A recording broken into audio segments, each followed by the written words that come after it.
Richard Davis committed a crime so shocking that it made California rethink how they deal with repeat offenders forever. Convicted in 1996, not just for murder, but for a chilling list of crimes, including burglary, robbery, and kidnapping, ultimately leading to the loss of a 12-year-old girl.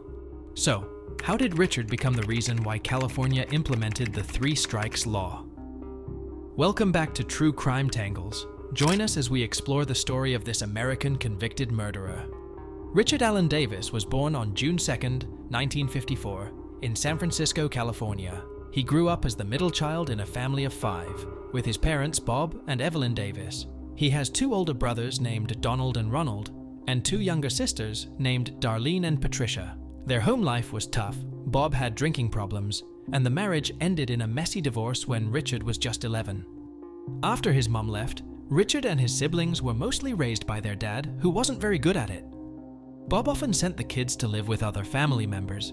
He even remarried twice, making the family situation even more complicated. His sister Patricia also passed away due to an illness when Richard was just 14 years old. As Richard entered his teenage years, signs of troubling behavior began to emerge. He was known to harm animals, even going so far as burning cats and harming dogs. Trouble with the law soon followed. At the age of 12, Richard was arrested for burglary. The same year, he was caught forging a $10 money order. He encountered another burglary arrest at 15. To top it off, he dropped out of high school during his second year. When asked about his crimes, Richard told a doctor that stealing helped him let out his built-up stress. Quite abnormal, isn't it? At 17, he was in court for stealing a motorcycle. The judge gave him a choice: either join a youth program or join the US Army. Richard picked the Army, but was kicked out after 13 months for not following the rules. Then, on October 12, 1973, Richard went to a party at Marlene Voris's house. Later that night, Marlene was found dead from a gunshot, and 7 notes which looked like suicide notes were found.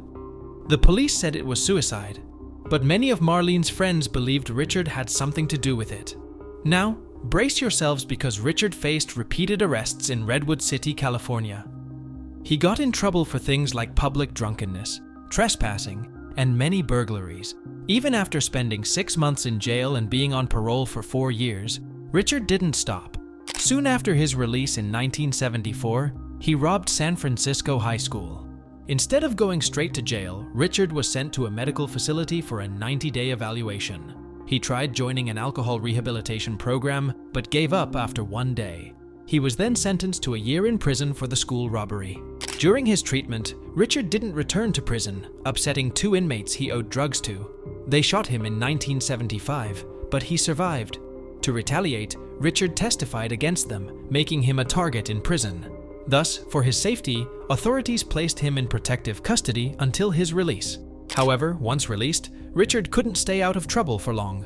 Another arrest for stealing a car and having marijuana sent him back to prison. Despite facing minor penalties, Richard continued his criminal ways. He was released on parole again in August 1976. Just 6 weeks after being released on parole, Richard took a surprising turn.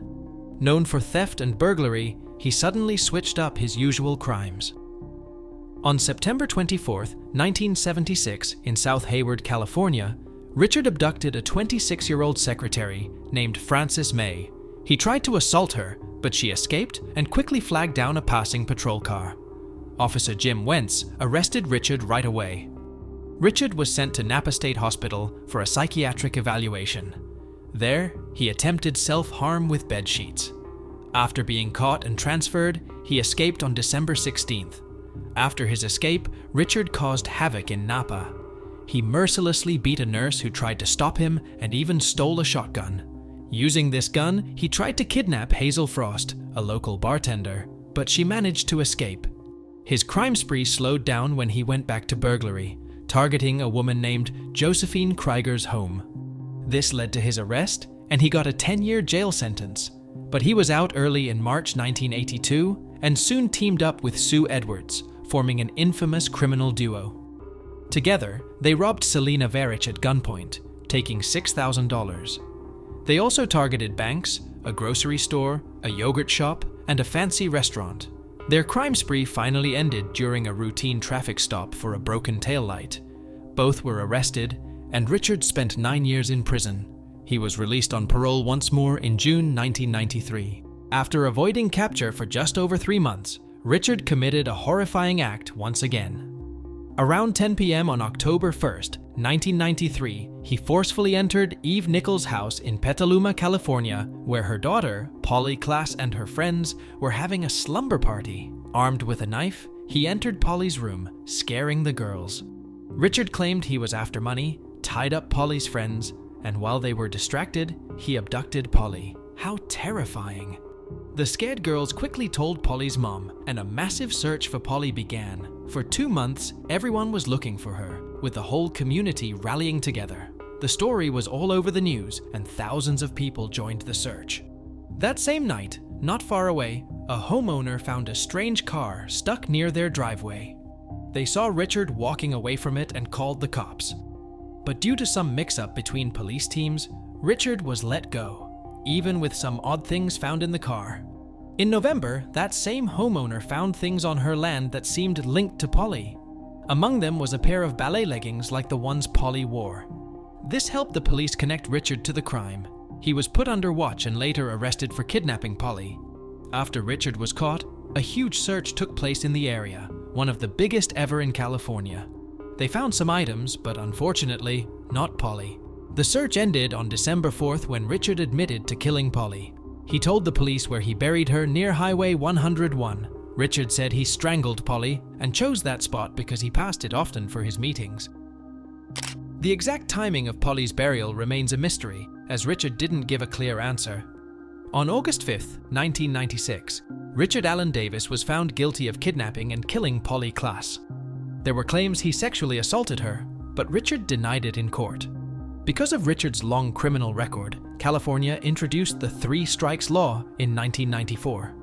This law means that if someone is convicted of 3 serious crimes, they get a life sentence. This case set the stage for similar laws across the country. Richard got a death sentence by a jury in Santa Clara County. In July 2006, Richard was found unconscious in his cell following an opiate overdose, but was resuscitated. On June 1st, 2009, California's top court upheld Richard's death sentence. Richard argued that his confession in jail was invalid since he didn't have a lawyer present. But the court ruled it was allowed under the Miranda v. Arizona exception. His lawyer, Philip Cherney, stated he would seek another court hearing and file appeals in state and federal courts. Richard is currently on death row in San Quentin State Prison. For his safety, and because of threats from other inmates, he's kept away from the general prison population. Richard has recently asked an Alaska South Bay judge to overturn his death sentence. His lawyers claimed a new law justified a case review. Mark Klaas, Polly's dad and a crime victim advocate, expressed disappointment. He told the Bay Area News Group that they thought the jury's death sentence would keep Richard away from society for good. Now, what do you think about Richard's punishment and his latest plea? Share your thoughts in the comments below. And if you liked this video, don't forget to hit the thumbs up button and subscribe for more. Thanks for watching.